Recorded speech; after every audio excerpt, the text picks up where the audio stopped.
Hirapan si Mama Abby. Ngayon naman po, pakinggan natin yung pamangkin ni Tita Rose. Si Ma'am Grace.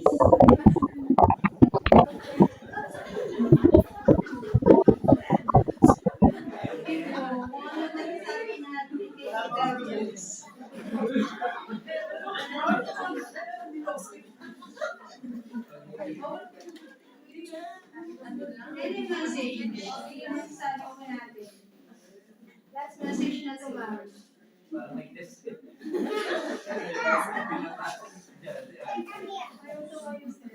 Magandang gabi sa ating lahat. At nagpapasalamat ako na nandito tayo lahat sa muling hantungan ng aming minamahal na Tita Rose. Ako masasabi ko lang may lang. Hindi naman lingid sa aming pamilya, sa aking mga pinsan, tiyahin na si Tita Rose, tumayo siya sa amin lahat. Bilang magulang, kapatid, tiyahin, yun ang hindi namin makakalimutan kay Tita Rose yung, alam mo kahit tama yung sinasabi ni Clark na disciplinarian siya. Oo, totoo. Na-witness namin yun, lalo-lalo na sa mga pamangkin niya tulad ko, na yung mga naanditong pamangkin niya, na alam ko, na-witness nila kung gaano kadisiplinado si Tita Rose when it comes sa pagiging tao. Kasi yung naranasan ko rin yung personally, naranasan ko yun, na talagang super siyang stricta. Ayaw niya ng may mali. Ayaw niya na pag tinanong ka niya daw? Di ko po alam, sabi daw po Ayaw niya ng salitang daw. Ang gusto niya, napaka-specific na kung ano yung tanong niya, masasagot na siya. Napaka-perfectionist talaga ni Tita Rose. Yun lang. At maraming salamat. Muli, Tita Rose, nagpapasalamat kami. Hindi ka namin makakalimutan dahil naging parte ka ng aming buhay sa iyong mga kapatid, sa iyong mga pamangkin, lalong-lalo na sa iyong mga pamangkin. Dahil pag sa oras ng kagipitan, siya yung aming nilalapitan. Nagagalit man siya pero hindi siya makakatiis.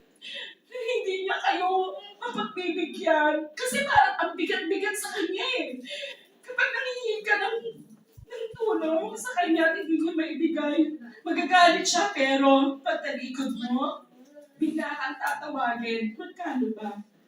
Yun lamang po. Maraming salamat. At hayaan mo, Tita Rose, sa mga naiwan mo, hindi kami. Ako na. Sige po, salamat po.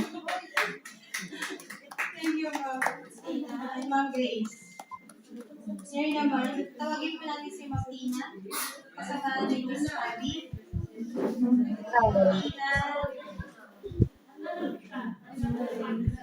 Sige lang.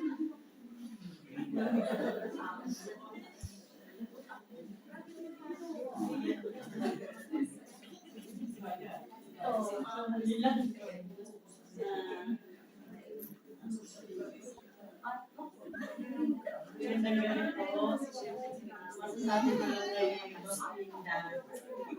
Siya po yung tumulong sa akin sa trabaho. Isang taon, walang sweldo pero siya nagpasweldo sa akin. Malaking tulong sa akin si Boss Linda. Siya yung muling nakabalik ako sa City Hall dahil sa kanya. Hindi ko talaga kalimutan yan habang nabubuhay na. Maraming salamat.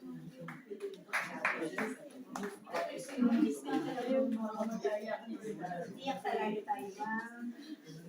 Ngayon naman po, pakinggan natin kapatid ni Tita Rose, si Sir Lito sa